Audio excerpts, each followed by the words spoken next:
महायोगपीठे तट्याभिमरथ वरपुंडरीकायं दातो मुनीन्द्रं श्रमागततिष्ठदमानन्दकन्दं परब्रह्मलिङ्गं भजे पाण्डुरङ्गं कैलासराना शिवचंद्रमौळी फणींद्रमाथा मुकुटजळाळी कारुण्यसिंधू भवदुःखारे शंभो मदकोनतारी गुरुर्ब्रह्मा गुरुर्विष्णू गुरुर्देवो महेश्वरा गुरुर्साक्षात् परब्रह्म तस्मै श्रीगुरुवे नमः।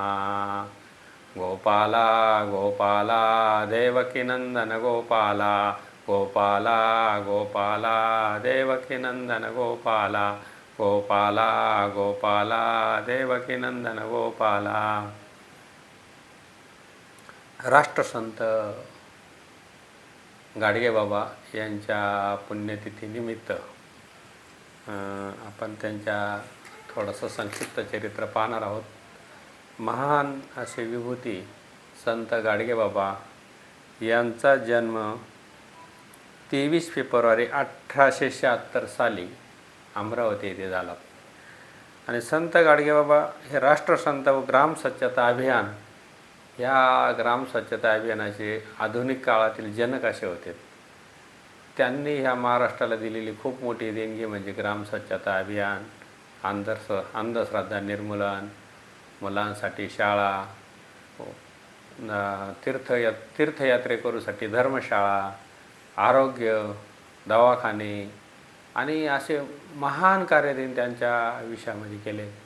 अशा महान विभूतीचा जन्म अमरावती या गावी 1876 साली झाला। या बाबांचं नाव होतं ढेबूजी जानोरकर, त्यांचा ढेबूजी झिंगराजी जानोरकर असं बाबांचं पूर्ण नाव होतं। बाबांना कोणी गोधाडे बाबा असं पण म्हणत, कधी गाडगे बाबा म्हणजे त्यांना हे टोपण नाव होतं, कारण त्यांच्या हातामध्ये एक गाडगा असायचं, एक झाडू असायचा आणि असे करत ते प्रत्येक गावाकडे जायचे, गावागावाने जायचं, स्वच्छता करायचे आणि त्याच्यात थोडंसं भिक्षा जे देतील ते खायचे। अशा प्रकारे गावागावामध्ये जाऊन कीर्तन करायचे, स्वच्छता करायचे, असं त्यांचं अभियान होतं ना। अख्ख्या महाराष्ट्रात त्यांनी हरिभजनाने त्यांनी ढवळून काढला आणि त्यांचं तत्त्वज्ञान हे इतकं सिंपल होतं का त्या तत्कालीन सर्व मोठे मोठे नेते जे होते, डॉक्टर बाबासाहेब आंबेडकर असो, कर्मवीर भाऊराव पटेल, विनोबा भावे, महात्मा गांधी, लोकमान्य टिळक, नंतर नगरचे नगरमधील अवतार मेहर बाबा, हे असे सगळे सत्पुरुष त्यांच्या सहवासात येऊन गेलेत। आणि तसेच राष्ट्रसंत संत श्रीपाद बाबा यांची रावरी येथे त्यांच्या एका कीर्तनाच्या निमित्तानं त्यांची भेट झाली। अशा सगळ्या विभूतींनी गाडगेबाबांच्या जवळून त्यांचा जे विचार होते, सर्व मानवजातीसाठी हे विचार सर्वांनी श्रवण केलेत आणि त्यांचा आदर्श घेतला। आणि आध्यात्मिक डॉक्टर बाबासाहेब आंबेडकरांचे ते आध्यात्मिक गुरु होते। आंबेडकर साहेब त्यांना खूप मानायचे आणि गाडगेबाबांनी सगळ्यात जास्त भर दिला असेल तर मुलांच्या शिक्षणाकरता दिलात।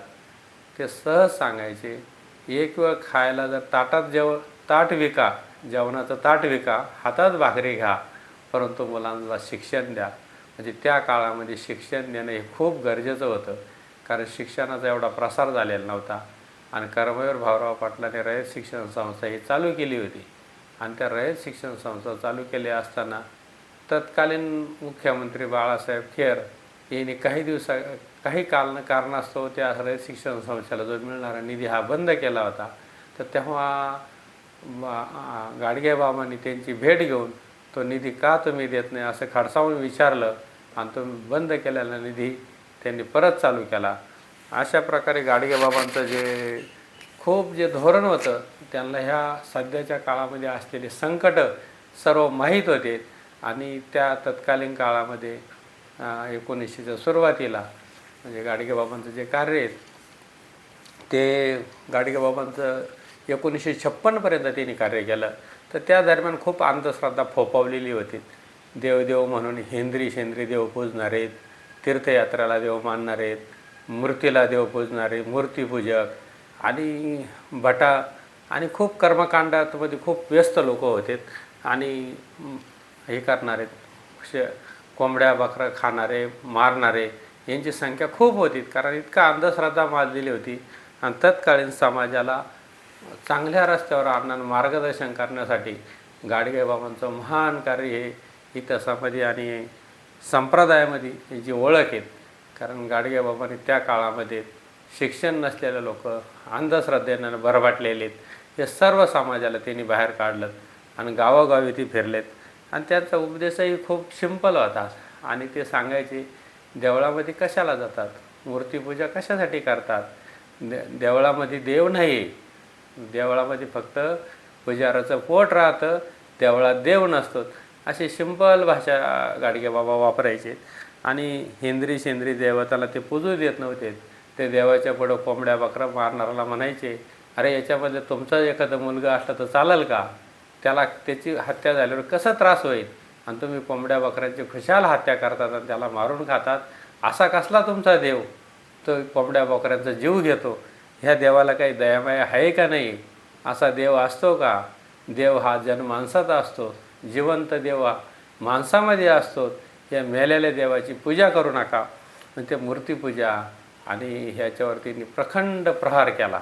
आणि अशा प्रकारे त्या काळामध्ये असलेल्या ज्या कर्मकांड होते, कर्मकांडात अंधश्रद्धेनं कर्मकांडात गुंतलेल्या समाजाला गाडगेबाबांनी बाहेर काढलं. आणि त्यांचं सहज शिकवण राहायची. आणि तुकाराम महाराजांचं ते तुकाराम महाराजांच्या काही अभंग घेऊन त्याच्यावर ते सांगायचे, तुकाराम महाराजांनी कधी तीर्थामध्ये देव पाहिला नाहीत, ते तीर्थी धोंडा पाणी, देव सज्जनी रोकडा, देव रोकडा सज्जनी. अशा प्रकारे तुकाराम महाराजांचा जे अभंग होता त्या अभंगावर ते निरूपण करायचे. आणि जत्रेमध्ये काय असतं, तुम्ही तीर्थामध्ये जाता तिथं आहे तरी काय, जत्रे में बिठाया फत्रा आणि तीर्थ बन गया पाणी. म्हणजे जत्रामध्ये काय असतं बरे, एक दगड बसलेला असतो आणि त्या नदीमध्ये जे पाणी आहे ते तीर्थ होतं. अशा प्रकारे अशा जत्रा आणि अशा फत्र्याला जाऊन कधीच तुमचा उपयोग होणार नाही आणि तुम्हाला देव कधी कळणार पण नाही. आणि देव कसा आहे, तर हे अखंड जी ब्रह्मांड आहे, ही ब्रह्मांडामध्ये जी शक्ती आहेत, हे संपूर्ण ब्रह्मांड जे चालतं ज्याच्या सत्तेनं, अशी जी अमर्याद अशी जी सत्ता आहे, ती सत्ता म्हणजे देव आहे आणि ती तुमच्या आमच्यामध्ये सर्वामध्ये वसलेली आहेत. अशा प्रकारे गाडगेबाबा एकदम अचूक असं देवाचं निरूपण करायचे. आणि तुकाराम महाराजांचा हा आदर्श घ्या. तुकाराम महाराज पंढरपूरला गेले, तुका पंढरीशी गेला, मागुनी जन्मा नाही आला, किंवा देव पाहावायशी गेलो आणि तिथे देवच होऊन ठेलो. तुकाराम महाराजांचा हा प्रसिद्ध अभंग आहे. का तुकाराम महाराजांनी सांगितलं का बुवा, जसं मी देवाला बघायला गेलो पण तिथंच मी देव होऊन गेलो. म्हणजे देव हा बघण्याची वस्तू नाही. देव जसं आपण अन्नपदार्थ ताटामध्ये वाढून घेतो आणि त्याच्याकडे बघत बसत नाही तर ते खाऊन तृप्त होतो, तसं देव ही बघायची वस्तू नाही, तर देव हा अनुभवायची वस्तू आहे आणि तो तुमच्या आमच्यामध्ये सर्वांमध्ये तो भरलेला आहे. अशा प्रकारे तुम्ही प्राण्यामात्रावर दया करा, माणसामध्ये देव बघा, अगोदर तुम्ही माणूस बना. अशा प्रकारे एक सुंदर अशी जी शिकवण होती ती गाडगेबाबांची होती. आणि गाडगेबाबांनी एकदा साताऱ्याला, त्यांचं किती वैराग्यपूर्ण सत्पुरुष होऊन गेले का, साताऱ्यामध्ये त्यांचं कीर्तन चालू होतं आणि कीर्तन चालू असताना त्यांना घरून एक तार आली का, त्यांचा गोविंद नावाचा जो मुलगा असतो तो लहानपणीच वारतो आणि ते मुलाची वारलेली तार आली म्हणून पोस्टमन घेऊन आला. आणि कीर्तन चालू असतानाच बाबांना कोणीतरी सांगितलं का बाबा असं झालं. तर बाबांनी कीर्तनामध्येच घेतलं, आयशे मेले कोट्यानं कोटी आणि मी कोणाकोणासाठी रडू.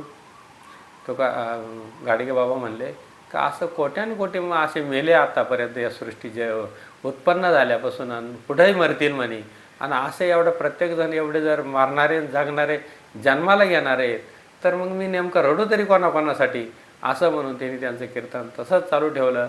आणि कीर्तनाच्या माध्यमातून त्यावेळेस शिक्षणाची खूप गरज होती आणि विद्यार्थी मुलं आणि जे त्यावेळेस जे परिस्थिती होती ती शिक्षणाकडे ओढ नव्हती.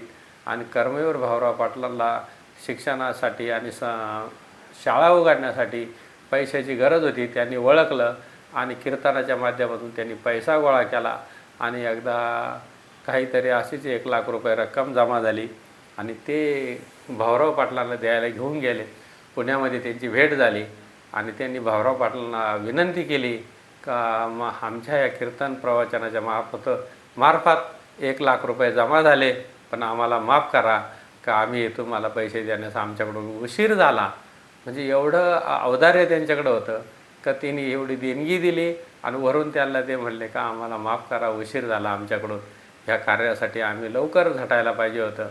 आणि जर तुम्ही आम्हाला योगायोग जर लवकर भेटले असते ना, तर आम्ही ह्या धर्मशाळा काढण्याऐवजी फक्त शाळाच काढल्या असत्यात, अशी खंतही व्यक्त केली.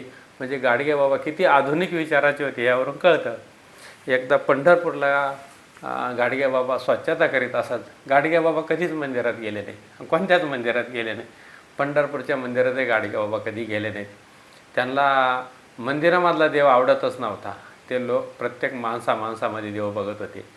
प्राण्यावर, मुक्या प्राण्यावर दया करा, जिथं अंधश्रद्धा चालू आहे त्यांना डोळस श्रद्धा आणून द्या, आणि ह्या समाजामध्ये ज्या चुकीच्या रूढी परंपरा आहेत त्या कशा बंद होतील यासाठी त्याने अख्खं आयुष्य वेचलं. अक्षरशः चंदनासारखं त्याने अख्खं आयुष्य त्यांनी ह्या समाजासाठी त्यांनी त्याचा उपयोग केला. त्यांच्या संपूर्ण आयुष्य त्यांनी वाहून घेतलं. आणि तिथं कीर्तन झाल्यानंतर चालू कीर्तनामध्ये कर्मवीर भाऊराव पाटील आले होते आणि त्यावेळेस ते त्या तिथं बसलेल्या सगळ्या लोकांना म्हणले, आज मी तुम्हाला जिवंत देव दाखवतो असं म्हणले. आणि भाऊराव पाटलांच्या खांद्यावर हात ठेवला आणि बघितलं, बघा हे खरे देव म्हणित, आजच्या युगामधले खरे जिवंत देव हेच आहे.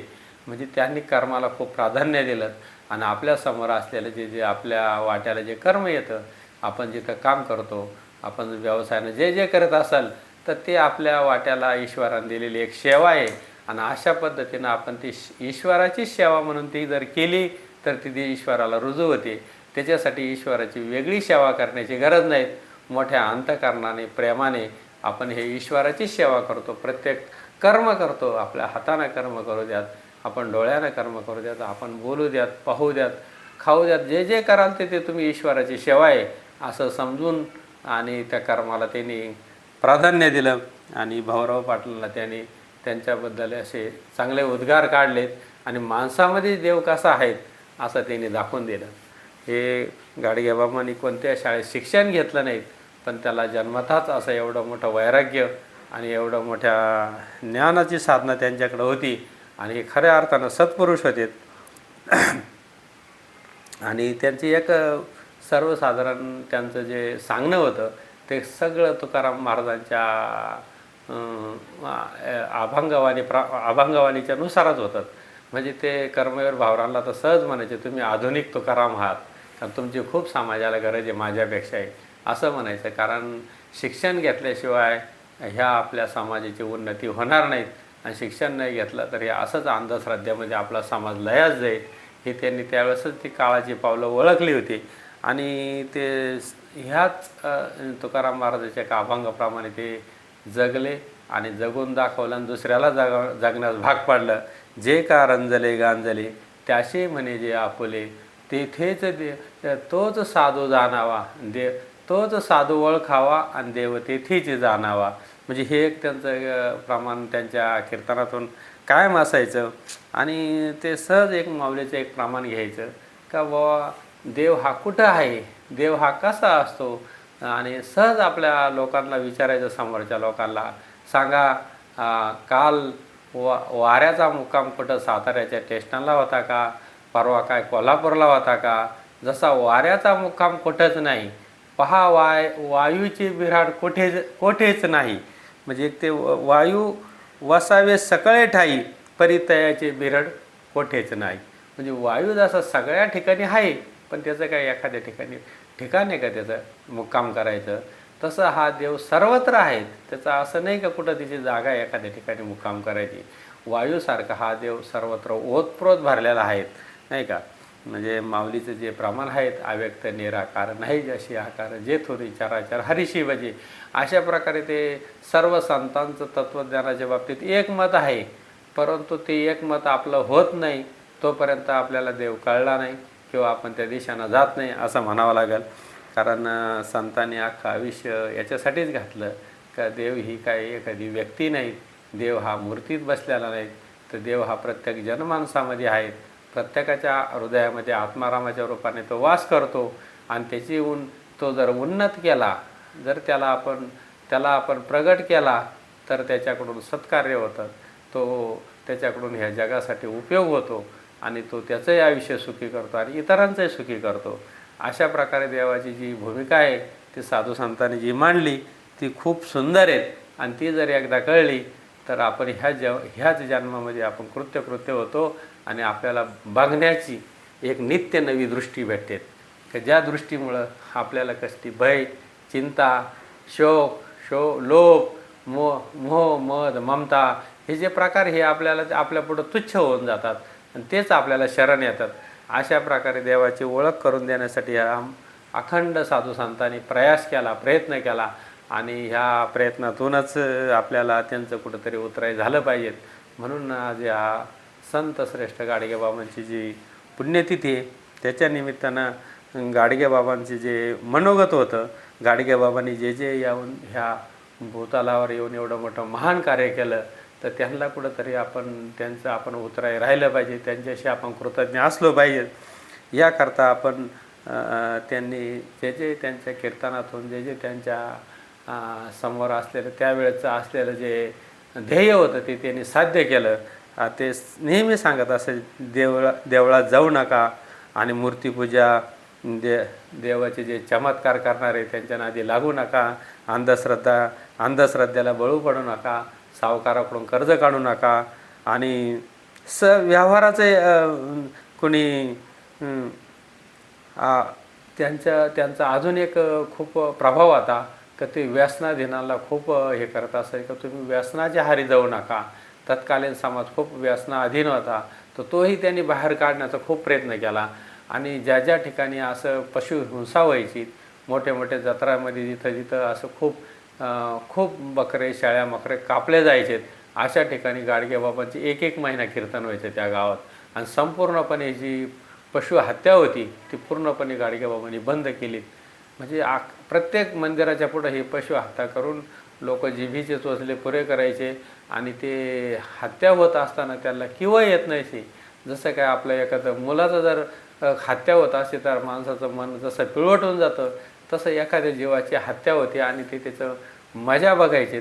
म्हणजे एवढी अंधश्रद्धा, एवढं कर्मकांड बळावलेलं होतं आणि अशा परिस्थितीत गाडगेबाबांनी अख्खा महाराष्ट्रावर फिरून अख्खा महाराष्ट्र ढवळला, महाराष्ट्र धुवून काढला आणि ह्या अज्ञानातून, अंधश्रद्धेमधून त्याला बाहेर काढण्याचा त्याने आटोकाट प्रयत्न केला.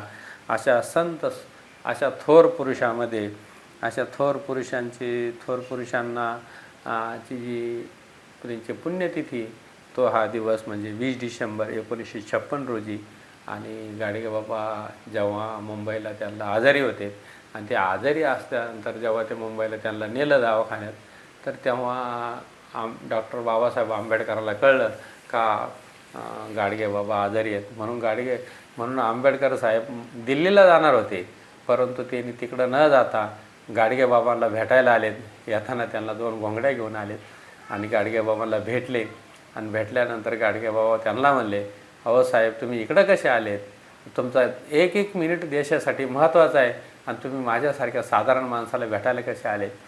तर त्यावेळेचं आंबेडकरांचं जे स्टेटमेंट होतं ते खूप सुंदर होतं.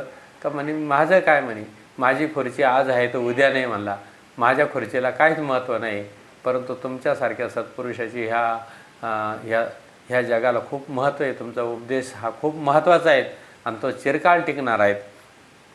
अशा प्रकारे तर 2 महात्म्यांची ही चर्चा झाली आणि त्याच वर्षी 20 डिसेंबरला 1956 रोजी गाडगेबाबांचं देहावसान झालं. अशा ह्या थोर पुरुषाला आपण थोडंसं त्यांचं जे जीवनचरित्र आपण बघितलं तर ते अशा प्रकारे आहेत आणि या थोर पुरुषाला श्रद्धांजली म्हणून आपण त्यांच्या जे कार्याचा थोडा उजाळा आहे तो आपण आज बघितला. आपण हे अशा या पावन अशा राष्ट्रसंत सत्पुरुषामध्ये पुरुषासाठी आपण कृतज्ञ आहोत आणि त्यांच्या ह्या पावन स्मृतीस उजाळा देण्यासाठी आपण हा थोडासा प्रयास केला. त्यानिमित्त सर्वांना जय हरी, जय हरी, जय हरी.